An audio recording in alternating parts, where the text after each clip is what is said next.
Well, the weather outside isn't exactly frightful, and we don't have a delightful fire to sit around. But as you can tell by our tacky Christmas sweaters, we're definitely in the holiday spirit. Welcome into the Christmas edition of the Rambler Sports Locker. I'm Joe Flaherty. Joe, what happened to the sleeves in your sweater? It's quite simple, Pat. You know what they say? Sun's out, guns out. There's sunset. Well, sleeves are already off, so no turning back now. Anyways, I'm Pat Luongo, and I have a Christmas sweater that's fully intact. In this show, we'll have all the updates on what's happening with Loyola's athletics. Loyola's soccer team is still looking for a head coach. The women's basketball team has been in action recently, and there were some early Santa sightings in downtown Chicago right by our studio this past weekend. But first, our top story. The men's basketball team had an impressive victory last Saturday. The Ramblers hosted the Furman Paladins and avenged last season's loss with a convincing 77-50 win. One weapon the Ramblers didn't have at their disposal last season was freshman shooting guard Devin Turk. Turk shot 5 for 7 from behind the arc and led all scorers in the game with a season-high 19 points. The Ramblers started off the game with a 14-2 run, but their momentum was cut short due to a scorers table malfunction that caused a lengthy and unexpected break in the action.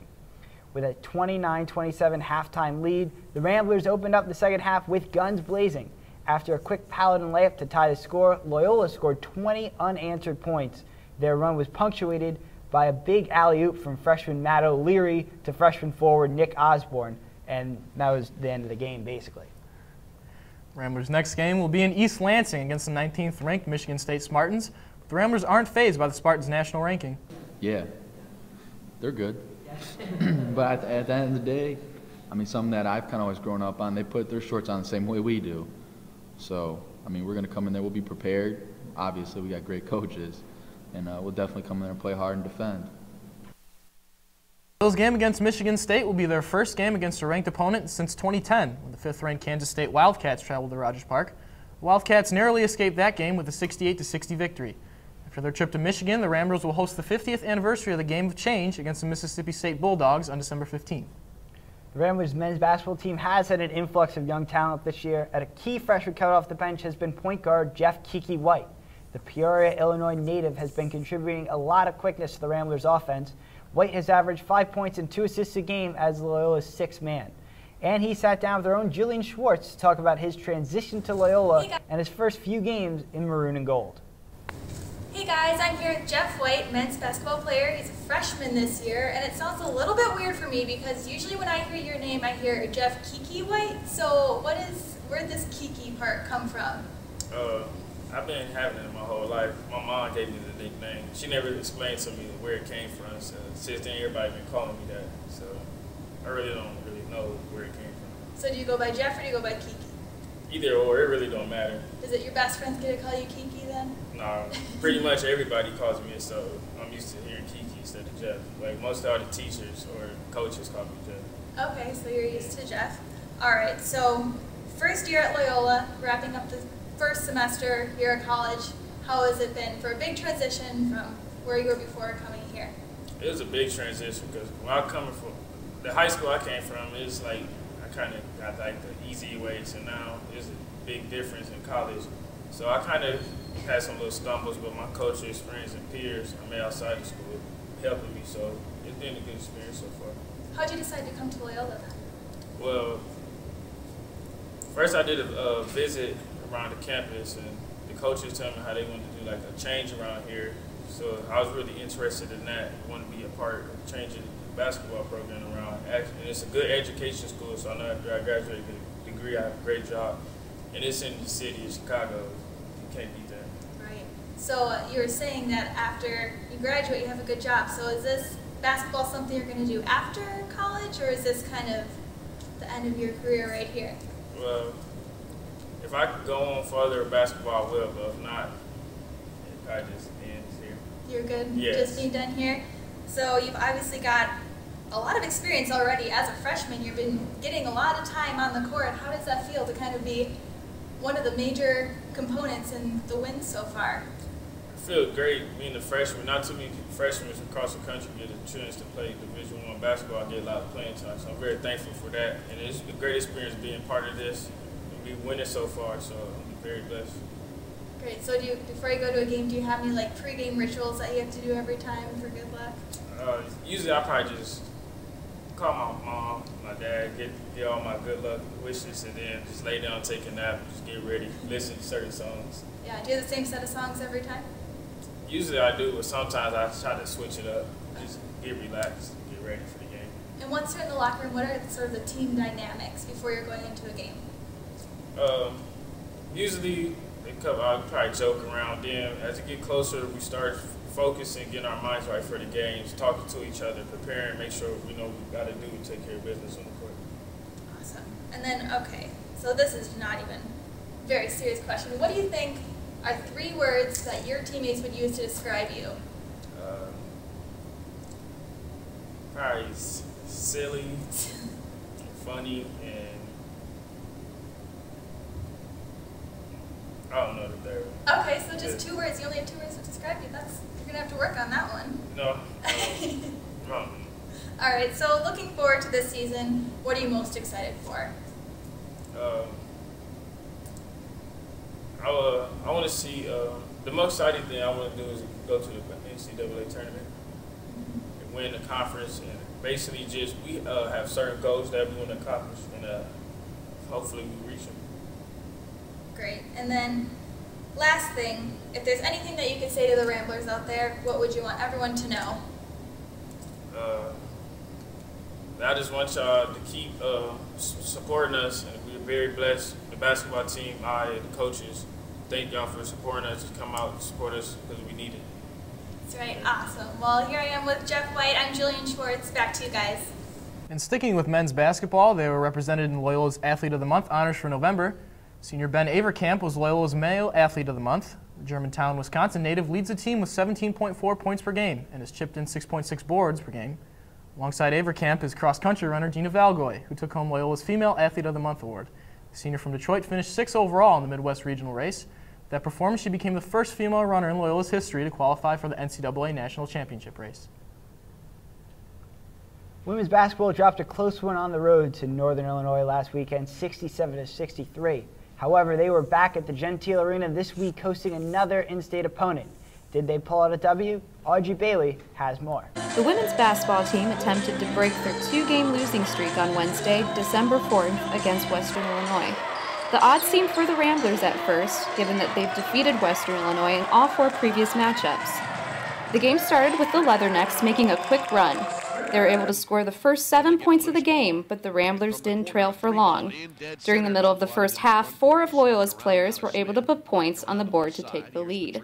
The Ramblers dominated the rest of the first half, reaching their highest lead of 30-24 with 2 minutes remaining. 2 free throws from junior Lindsay Booker secured a 5-point lead going into halftime. Both teams had a difficult time gaining momentum in the second half. In the midst of the low-scoring half, standout sophomore Simone Law suffered an apparent concussion. She walked off with the help of her teammates, but did not return for the rest of the game. Without leading forward Simone Law, the Leathernecks clawed their way back into the game. Western Illinois went on a late 7-0 run and sealed the game at the free throw line. Freshman Taylor Johnson led the way with 16 points, but the Ramblers fell by a final score of 64-61. After the game, head coach Simpson discussed this heartbreaking loss.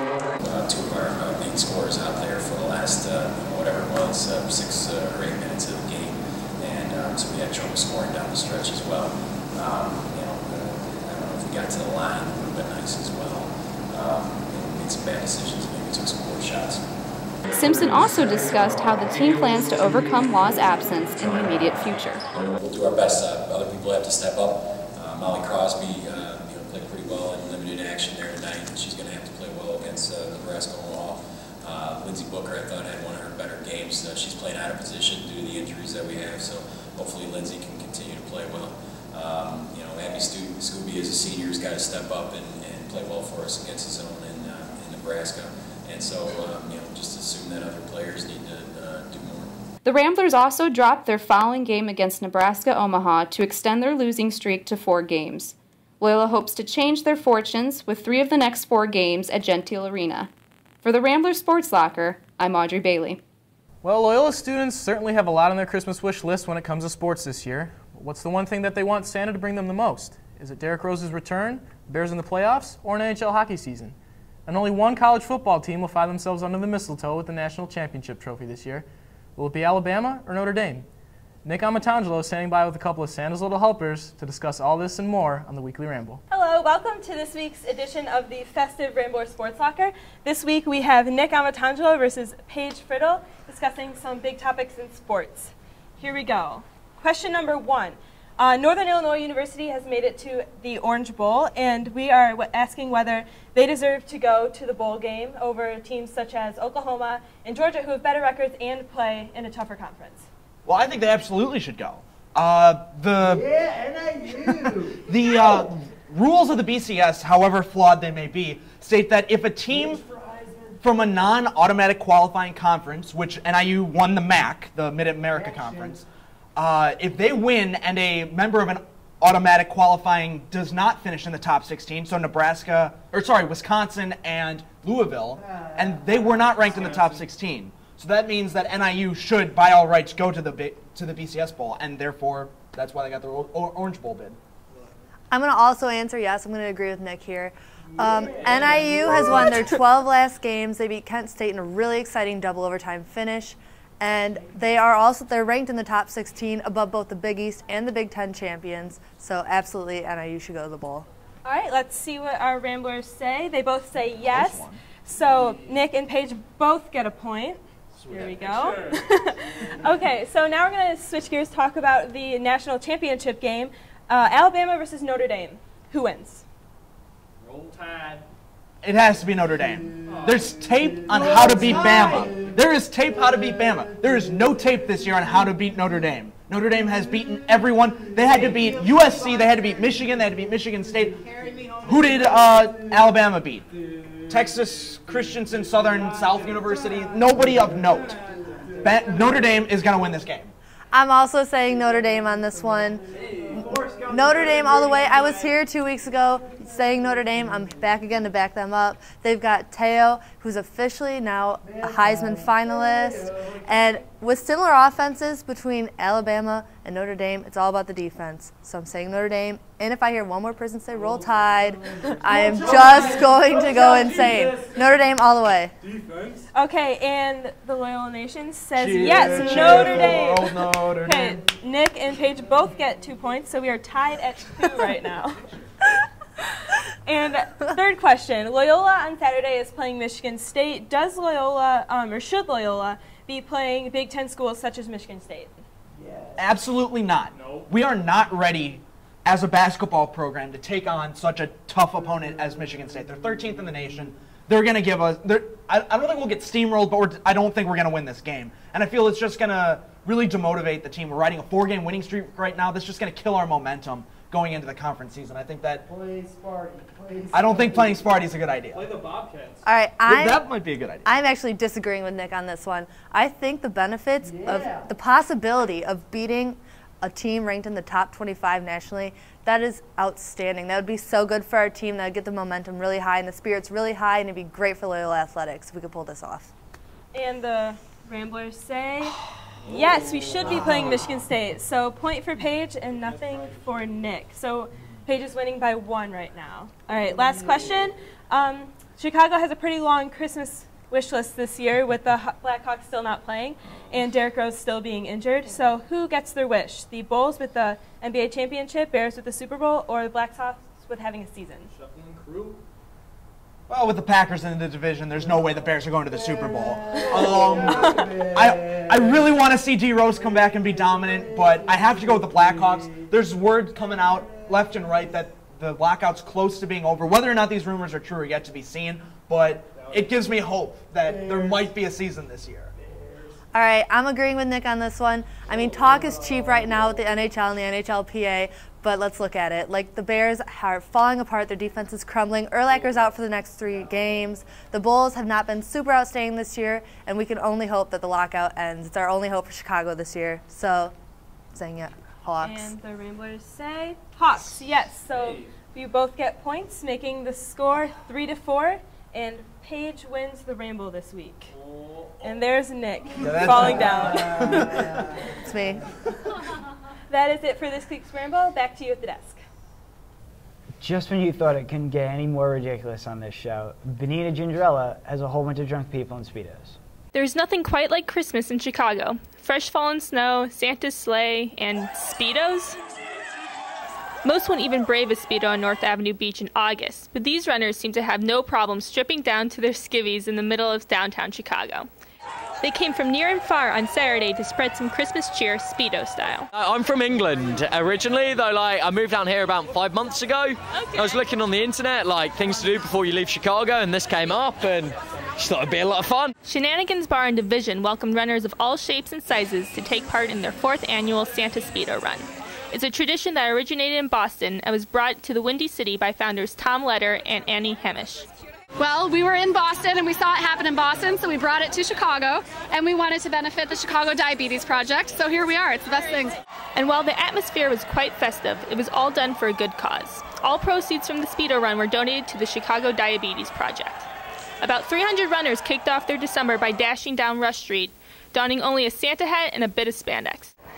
There were even some Santa sightings here at Baumhart Hall on Loyola's Water Tower campus, and while they may have been short on clothing, there was no lack of Christmas cheer. There may have been a little Christmas magic in the air on Saturday. While runs in the past have experienced near freezing temps, this year's runners had the luxury of an unusually warm afternoon, reaching 60 degrees by the start of the run. Whether naughty or nice, these runners certainly made spirits bright. For the Rambler Sports Locker, I'm Benita Gingerella. All right, well, you know what, Pat? Now I don't feel as ridiculous in this outfit. At least I'm not wearing a Speedo. So. I'll never come back. That'll do it for this Christmas edition of the Rambler Sports Locker. Remember to follow us using any of the fine social media sites you see listed below. Until next time, enjoy your winter break, and we'll see you all in 2013. I'm Joe Flaherty. And I'm Pat Luongo. Happy holidays, everybody. Don't forget to turn out the Christmas lights.